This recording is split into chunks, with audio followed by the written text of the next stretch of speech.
আদিবাসীদের জমি ক্রয় বিক্রয় বন্ধ করা, খাস জমিতে আদিবাসীদের পাট্টা দান, আদিবাসীদের দেবস্থান রেকর্ডভুক্ত করে সীমানা প্রাচীর দেওয়ার ব্যবস্থা, হদলাবন উচ্ছেদ করে স্থানীয় নির্মাণ বন্ধ করা, ভুয়া শংসাপত্র প্রদান, নারী ধর্ষণ বন্ধ করা সহ জীবন জীবিকা, শিক্ষা, স্বাস্থ্য অন্যান্য 12 দফা দাবিতে বৃহস্পতিবার 22 মৌজা ল মহল ও খেরওয়াল মহলের ডাকে আসানসোলের সালানপুর বিডিও অফিসে বিক্ষোভ ও ডেপুটেশন কর্মসূচি রাখা হয়। এদিন আদিবাসী সমাজের পক্ষ থেকে সালানপুর সমষ্টি দপ্তরের বিডিও দেবাঞ্জন বিশ্বাসের হাতে তাদের 12 দফা দাবি নিয়ে এক স্মারকলিপি তুলে দেওয়া হয়। আদিবাসী সংগঠন থেকে একটা ডেপুটেশনের জন্য এসেছিল যারা, ওনাদের মেন বক্তব্য ছিল যে এখানে বহু জমি আছে যেগুলো আদিবাসীদের নামে হয়তো ওখানে ছিল, সেটা ওনাদের মধ্যে সেটা এখন ট্রান্সফার হয়ে যাচ্ছে বা কিছু হয়তো ধরুন ফরেস্টের ল্যান্ডে কেউ দখল করছে, এই ধরনের ব্যাপার নিয়ে ওরা বলেছেন। তাছাড়া ওনারা বলেছেন যে অনেক কাস্ট সার্টিফিকেট যেগুলো রয়েছে সেগুলো অন্যান্য কীভাবে এখানকার লোক না হয়তো কাস্ট সার্টিফিকেট পেয়ে যাচ্ছে, অন্য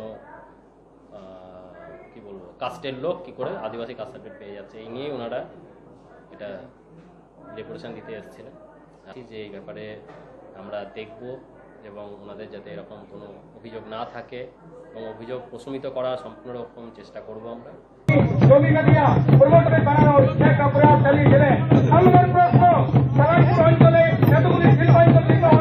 তৈরি হয়েছে সেখানে এই জমি হস্তান্তরণ ওই অনিয়মভাবে হয়েছে এবং এখানে যে প্রদূষণ হচ্ছে সেটার উপরে ওনাকে কথা বলেছি। ভিডিও দুজনেই বললেন আমরা দুদিন না 3 দিন খোলা ছিল, কিন্তু আমরা পরপর দেখেছি উনি পরিষ্কারভাবে সেটা বলতে পারলেন না। এটা আমরা ওনাকে বলেছি, উনি বললেন যে ভবিষ্যতে আমার যদি এরকম দেখতে পান ফোন নম্বর দিয়ে গেছি।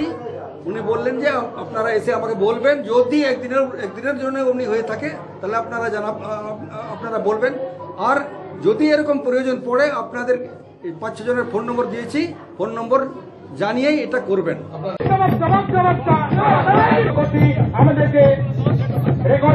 ছিল যে আমরা 22 মৌজা ল মহল এবং খেরওয়াল মহল পক্ষ থেকে বিডিও সাহেবকে এবং বিএলআর সাহেবকে আমরা ডেপুটেশন দিলাম। আমাদের মূলত দাবি আছে আদিবাসী জমি অবৈধভাবে এটা বিক্রি করা হচ্ছে এবং যারা প্রকৃত জমির মালিক তারা কিন্তু কিছু লাভবান হচ্ছে না। সহ বিএলআরও সাহেব ছিলেন, তিনি এই ব্যাপারটাকে দেখছেন এবং দেখবেন।